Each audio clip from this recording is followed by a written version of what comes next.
Every one of us, at some point, feels like life is spinning out of control. Whether it's a lost job, a broken relationship, or just the chaotic pace of daily routines, these moments can leave us feeling helpless and overwhelmed.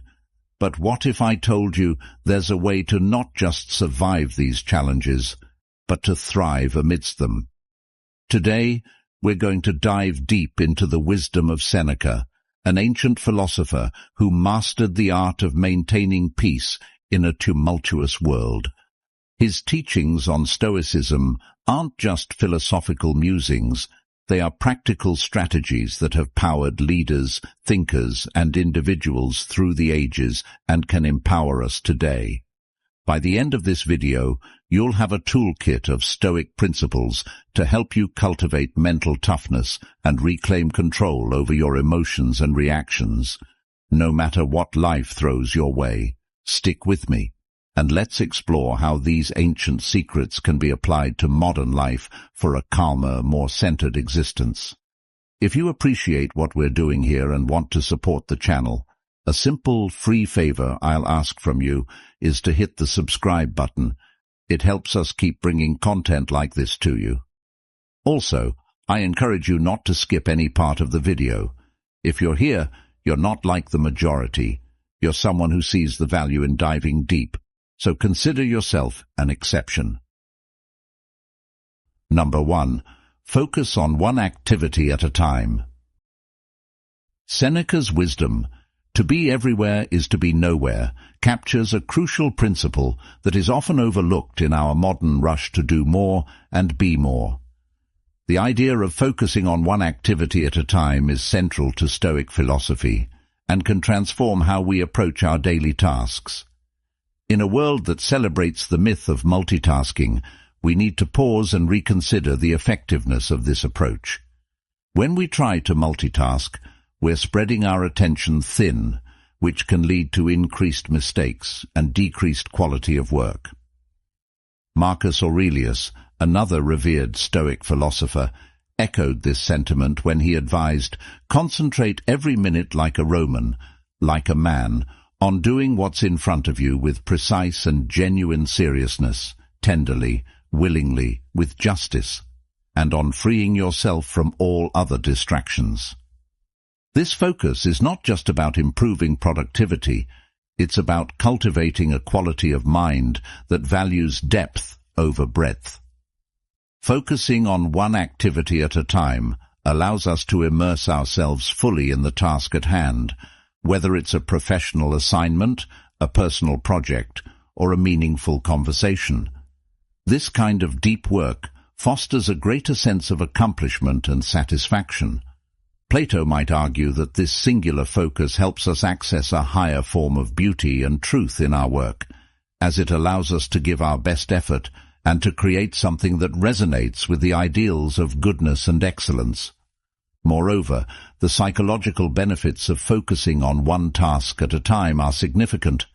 It reduces the cognitive load on our brains, minimizing stress and enhancing our decision-making capabilities.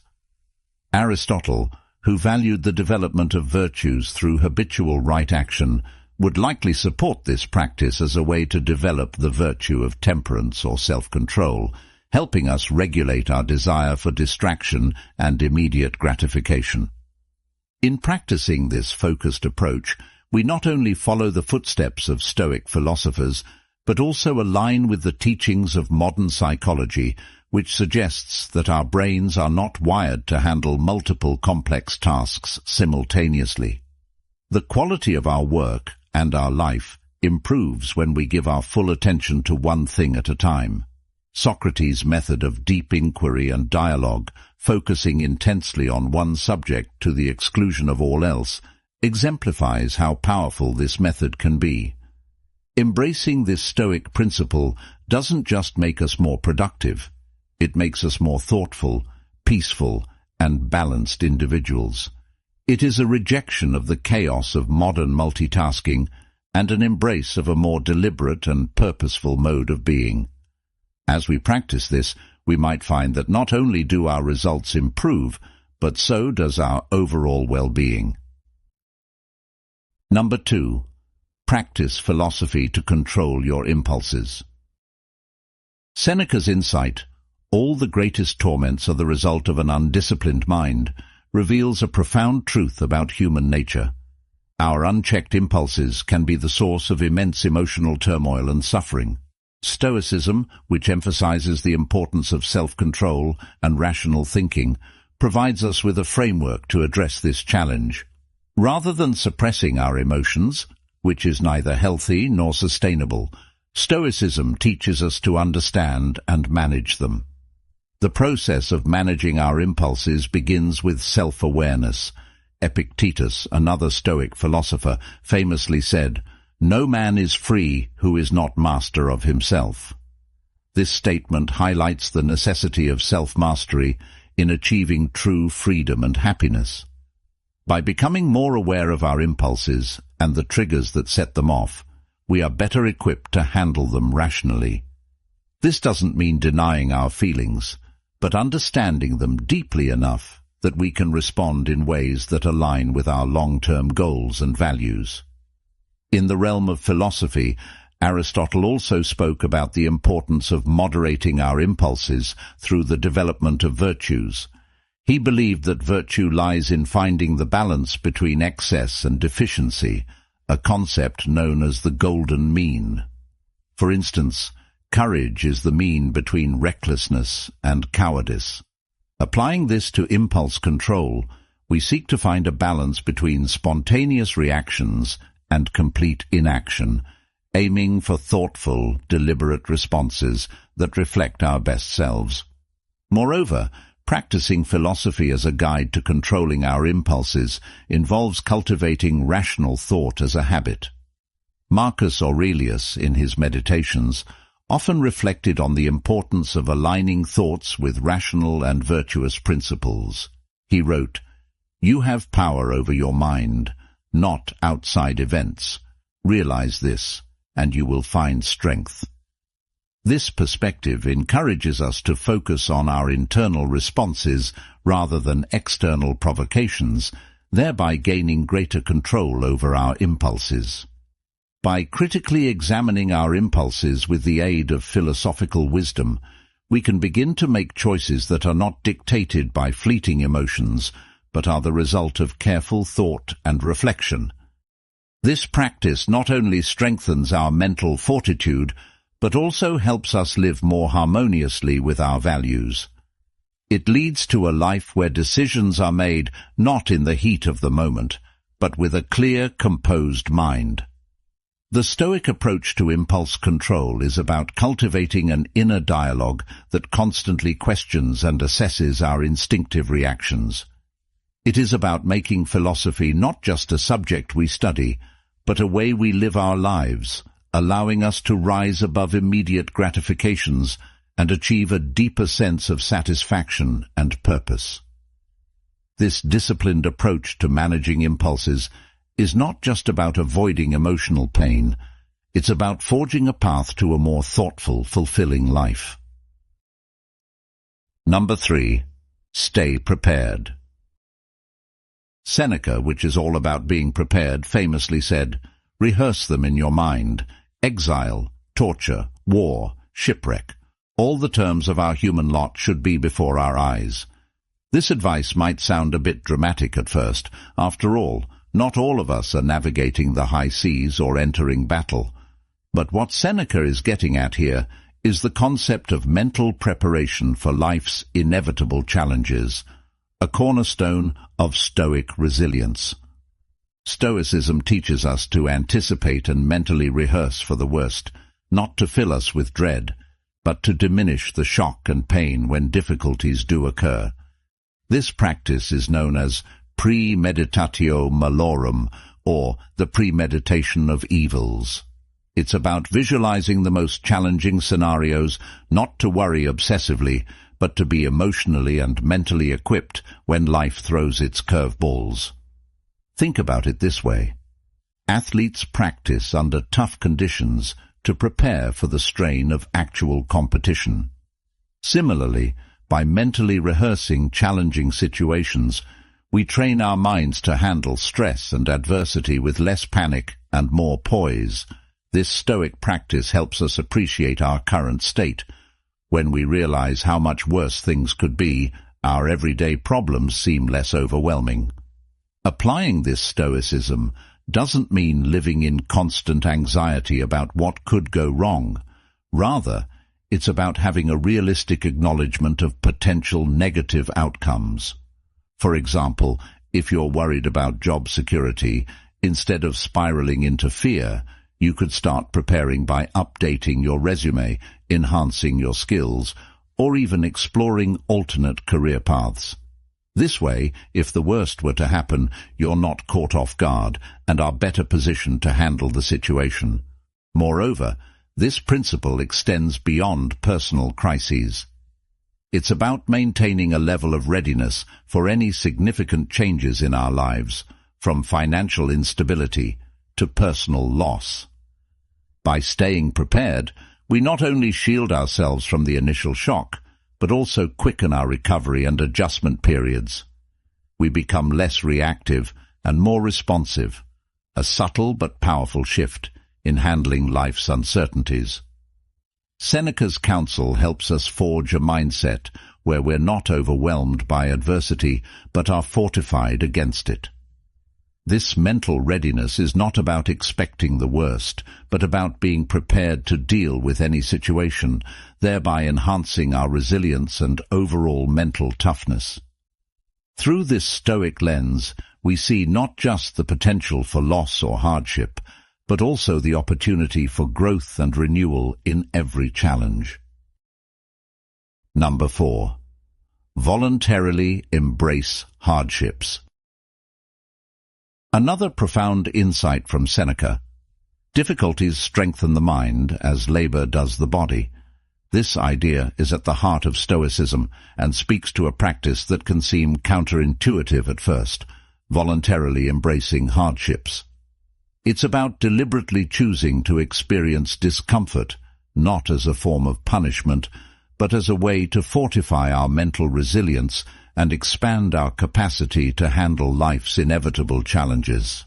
Think about what it means to voluntarily embrace hardships. It's like an athlete who trains under harsh conditions to prepare for a competition. The athlete understands that by pushing the limits in a controlled environment, they're better prepared for the stresses of the actual event. Similarly, by choosing to face difficulties head-on, whether that's taking on a challenging project at work, speaking up in public, or even opting to live more simply, we enhance our mental toughness and adaptability. Seneca's approach teaches us that when we step out of our comfort zones on purpose, we're not just testing our limits, we're expanding them. For example, if you dread public speaking, regularly putting yourself in situations where you must speak in front of others can transform your fear into a skill. Over time, what once felt insurmountable becomes manageable and eventually comfortable. This Stoic practice is not about seeking out suffering for its own sake, but about recognizing that growth often comes from discomfort. Embracing voluntary hardships also means resetting our comfort thresholds. In a world that often prioritizes comfort and ease, choosing the harder path can seem radical. But Stoicism invites us to rethink what true comfort is. Is it merely the absence of discomfort, or is it the presence of inner strength and peace that comes from knowing we can handle whatever comes our way? By integrating this Stoic principle into our lives, we also learn to appreciate our current circumstances more. When we know we can endure less, we can enjoy the simple pleasures of life with greater contentment. It's about building a life not on the avoidance of hardship, but on the foundation of resilience. This doesn't mean we seek out suffering, but when hardship does come, we view it as an opportunity to practice our Stoic skills. In embracing voluntary hardships, we also foster a deep sense of self-efficacy. We prove to ourselves that we are capable of overcoming obstacles, which in turn builds self-confidence. Each challenge we face and overcome is a reminder that we are stronger than we might have believed. So, let's take a page from Seneca's book and challenge ourselves to step into the arena of voluntary hardship.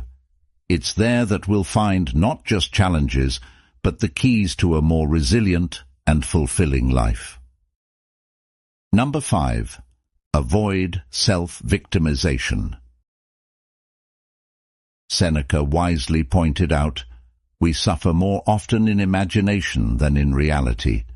This statement is a stark reminder that our interpretation of events, not the events themselves, often causes our greatest suffering. It's easy to fall into the trap of believing that we are victims of our circumstances, which can lead to a mindset that everything happens to us rather than for us or with us.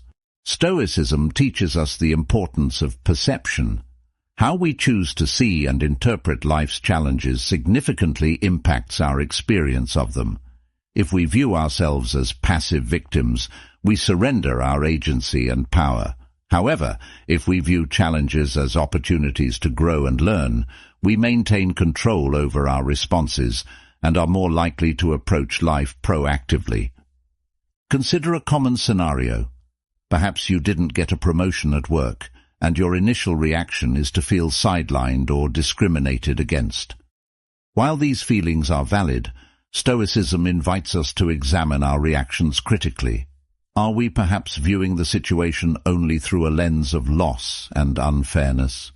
What if, instead, we saw this as an opportunity to seek feedback, improve our skills, or even reassess our career path to find a better fit for our aspirations?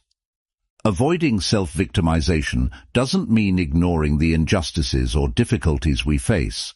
Rather, it means shifting our focus from what happens to us to how we respond to what happens. This shift is powerful. It moves us from a place of passive reaction to active participation in our lives.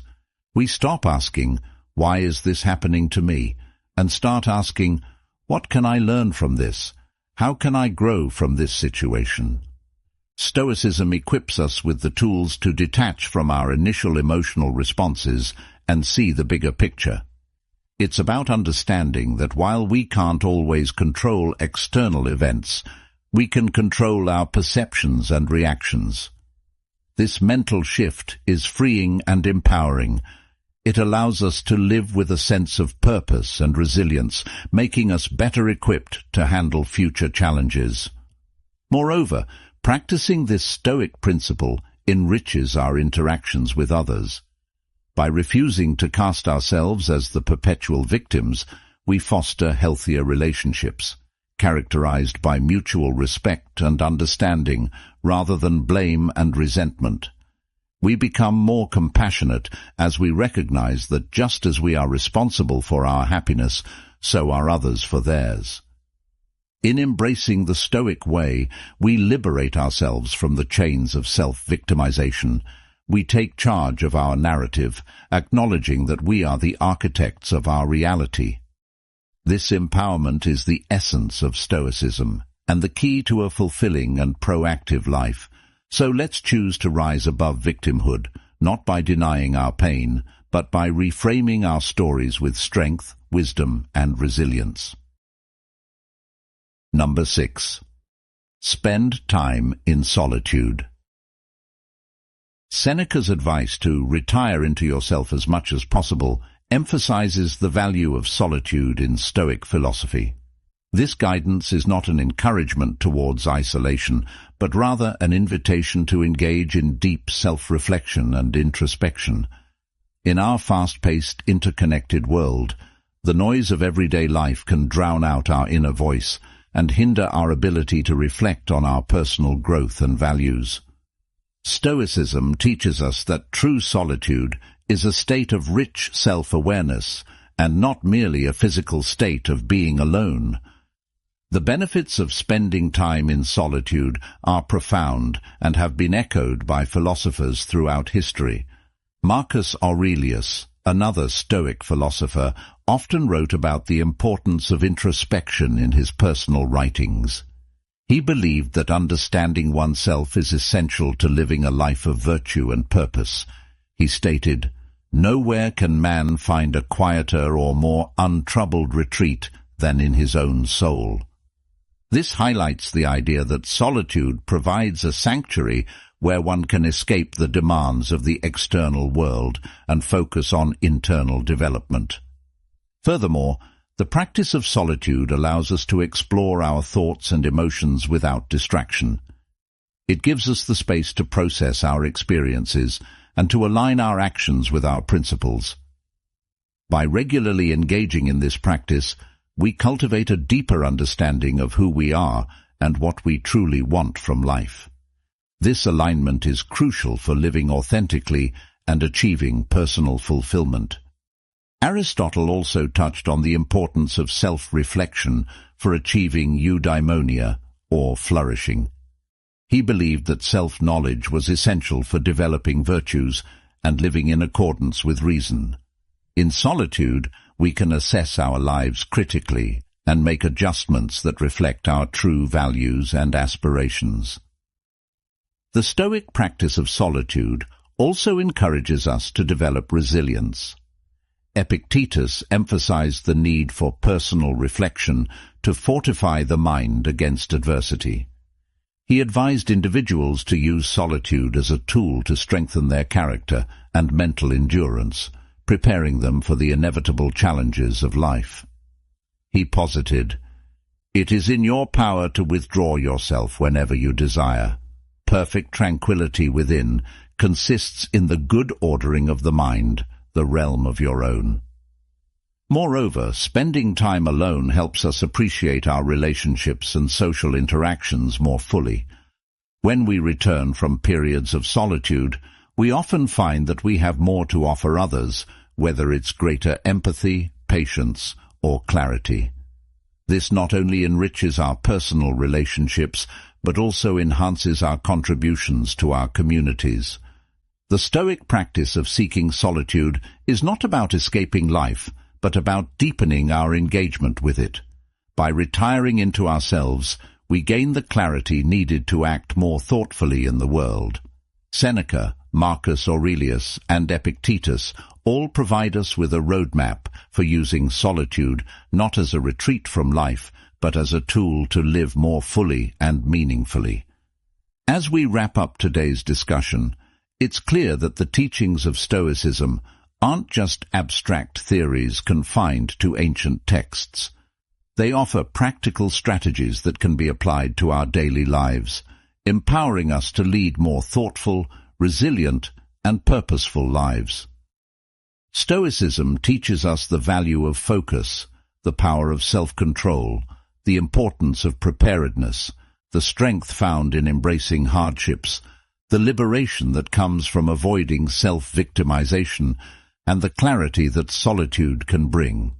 Each of these principles challenges us to turn inward and refine our characters, to confront our lives with both honesty and courage. Remember, Stoicism doesn't promise an easy life. Rather, it offers us the tools to deal with life's challenges more effectively. It encourages us to see every obstacle as an opportunity to practice virtue, and every hardship as a chance to test our resilience. By applying these Stoic practices, we're not just surviving, we're thriving, cultivating a life of peace and fulfillment from within. In the spirit of Stoicism, let's continue to explore how we can apply these ancient wisdoms to navigate the complexities of modern life. Let's strive to be better than we were yesterday, to live with intention and virtue. If you're interested in continuing this journey, check out one of the videos on your screen now. They're designed to help you dive deeper into the practical applications of Stoicism in everyday life. Thank you for spending your time with us here at Stoic Journal. We're grateful for your curiosity and your eagerness to grow alongside us. Remember, the path to wisdom is long and challenging, but every step you take is a step towards a more meaningful life. So, keep walking bravely.